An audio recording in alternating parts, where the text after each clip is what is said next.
کسی زمانے میں ایک بادشاہ نے ایک قیدی کو کسی وجہ سے پھانسی کا حکم دیا، اور جب قید خانے میں قیدی کو لایا گیا تو اس سے مرنے سے پہلے آخری خواہش پوچھی گئی۔ قیدی نے کہا کہ میں کیونکہ ایک اچھے گھرانے سے ہوں لہٰذا مجھے اعلیٰ نسلی گھوڑوں سے پھانسی لگایا جائے۔ اس زمانے میں پھانسی کے تخت پر چڑھا کر گھوڑوں سے باندھ کر گھوڑوں کو دوڑایا جاتا تھا، اس طرح پھانسی کی سزا ہوتی تھی۔ خیر، گھوڑوں کو لایا گیا تو قیدی بول اٹھا کہ ان میں سے ایک تو نسلی ہے اور ایک نسلی نہیں ہے، لہٰذا میری آخری خواہش مکمل نہیں ہوئی۔ بادشاہ نے گھوڑوں کے مالک کو بلوایا اور پوچھا کیا یہ بات سچ ہے؟ گھوڑوں کے مالک نے جواب دیا کہ بالکل، ایک بالکل اصلی نسل کا ہے لیکن دوسرے میں گدھے کا ملاپ شامل ہے۔ بادشاہ نے حیران ہو کر قیدی سے پوچھا کہ تمہیں کیسے یہ بات پتا چلی کہ ایک گھوڑا نسلی ہے اور ایک نسلی نہیں؟ قیدی نے کہا کہ جو نسلی ہے وہ بڑے آرام سے کھڑا تھا، جبکہ جو ملاپ گدھے کا ہے وہ گدھے کی طرح کبھی ادھر ٹانگ مار رہا تھا، کبھی منہ پھیر، کبھی اچھل کر، کبھی بیٹھ جاتا،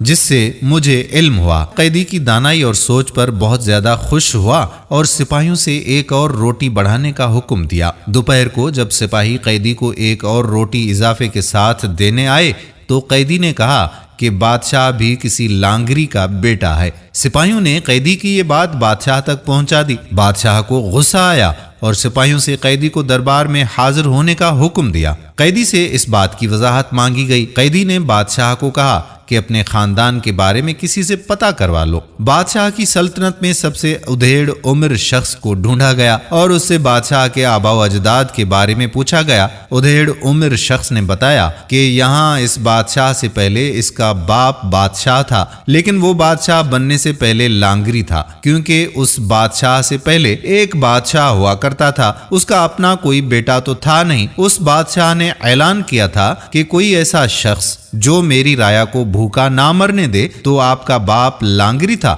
اس دربار کا اس نے حامی بھری کہ میں رایا کو بھوک سے نہیں مرنے دوں گا۔ اس طرح بادشاہ سلامت آپ کے باپ کو سلطنت دی گئی تھی۔ بادشاہ نے قیدی سے پوچھا کہ تمہیں کیسے پتا چلا کہ میں لانگری کا بیٹا ہوں؟ قیدی نے کہا کہ میں جتنی حکمت اور دانائی کی باتیں تمہیں بتاتا، تم بجائے مجھے آزادی دینے یا ہیرے جواہرات دینے کی بجائے میری روٹی میں اضافہ کر دیتے تھے۔ اگر تمہاری جگہ پر کوئی خاندانی شخص ہوتا تو وہ مجھے ضرور کوئی ہیرے جواہرات دیتا اور مجھے قید خانے سے رہا کرتا، لیکن تیری حرکتیں تیری نسل کا پتہ بتاتی ہیں۔ دوستو، انسان اپنی شہرت، پیسے، دولت سے بالکل نہیں، نہ ہی اپنی شکل سے، بلکہ اپنی حرکتوں سے اپنی نسل کا پتہ بتاتا ہے۔